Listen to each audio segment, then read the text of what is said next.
नमस्कार।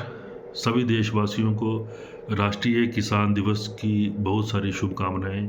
आज 23 दिसंबर है और 23 दिसंबर हर साल की तरह पूरे भारतवर्ष में राष्ट्रीय किसान दिवस के रूप में मनाया जाता है। बहुत से लोगों को इस बात की जानकारी नहीं होगी कि 23 दिसंबर को ही राष्ट्रीय किसान दिवस के रूप में क्यों मनाया जाता है।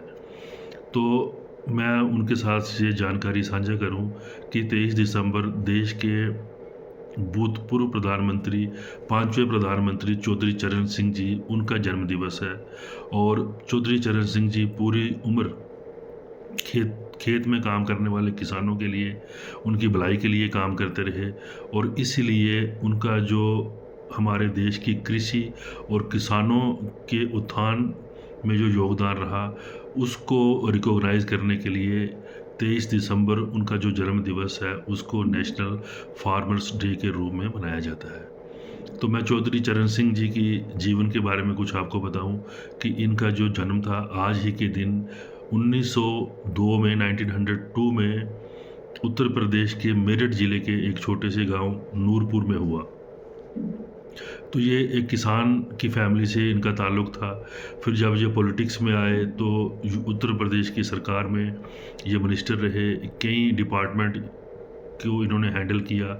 उसके बाद ये 1967 1967 में ये उत्तर प्रदेश के मुख्यमंत्री बने। फिर वापस 1970 में भी ये उत्तर प्रदेश के मुख्यमंत्री रहे और देश के प्रधानमंत्री 1979 में ये देश के प्रधानमंत्री भी रहे।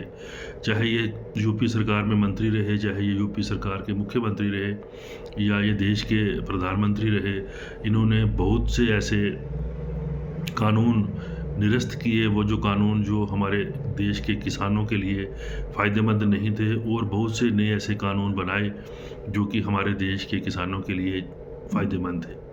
तो इसलिए उनका जो कंट्रीब्यूशन है देश के एग्रीकल्चर सेक्टर के लिए, उसको रिकॉग्नाइज़ करने के लिए ये आज उनकी जो जन्म दिवस है 23 दिसंबर, उसको पूरे भारतवर्ष में राष्ट्रीय किसान दिवस के रूप में मनाया जा रहा है।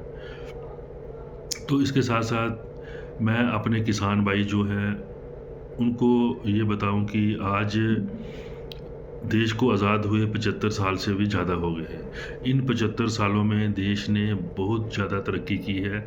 जहाँ तक एग्रीकल्चर सेक्टर की बात है, यहाँ हमारी पैदावार जब हम आज़ाद हुए तो 50 मिलियन टन के करीब थी।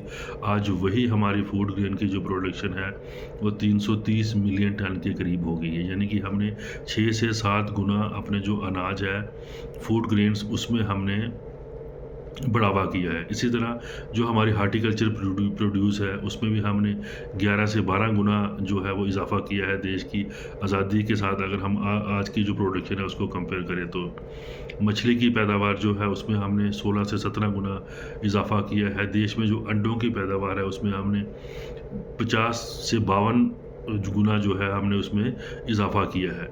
तो ये जो सब है, ये सब इतना इजाफ़ा हमने अपनी फूड ग्रेन प्रोडक्शन में किया, या हमने वेजिटेबल में किया, फ्रूट में किया, ऑयल सीड में किया। ये सब के सब जो है हमारे किसान भाई, ये उनकी देन है, उनकी मेहनत है, जो दिन रात जो धूप नहीं देखते, सर्दी नहीं देखते और खेतों में काम करते रहते हैं। किसान भाइयों, आप सब का ये दिन है, आप सब के जो एफ़र्ट्स हैं, आप सब की जो कोशिश हैं, उन सब को रिकॉग्नाइज़ करने का ये दिन है, उनको एक्नॉलेज करने का ये दिन है कि आप ही हैं जो ये सुनिश्चित करते हैं कि देश के हर एक जो आदमी है वो भूखा ना सोए, उसको अच्छा और एक पोषक युक्त खाना मिले। तो इसके साथ साथ मैं आज के दिन आप लोगों से ये अपील भी करता हूँ कि क्योंकि जाने अनजाने में हमने जो एग्रीकल्चर जो है, कृषि है, उनको उन तरीक़ों से किया है जिन तरीक़ों से हमारे वातावरण को बहुत नुकसान पहुंचा है। हमारा पानी जो है वो जहरीला हो गया है, मिट्टी हमारी जो है वो उपजाऊ क्षमता उसकी दिन ब दिन कम हो रही है, हवा जो है हमारी गंदी हो गई है। तो इसलिए मैं आप सबसे अपील करता हूं कि जो केमिकल युक्त खेती हम अपनाते हैं उसको छोड़िए और नेचुरल फार्मिंग, प्राकृतिक पद्धति जो है, ऑर्गेनिक फार्मिंग जो है, बीजामृत, जीवामृत जो है, जो प्राकृतिक खेती के जो अलग अलग कंपोनेंट्स हैं, बीजामृत या जीवामृत को अपनाइए और अपने खेतों में इनका प्रयोग कीजिए। केमिकल खादों को बिल्कुल छोड़ दीजिए। जिससे कि हमारा जो वातावरण है, हमारी जो मिट्टी है, उसकी उपजाऊ क्षमता बरकरार रहे और आने वाली पीढ़ियों को हम एक ऐसा वातावरण दे जाएँ जिससे कि वो अच्छी तरह साँस ले सकें और एक अच्छी ज़िंदगी जी सकें। धन्यवाद।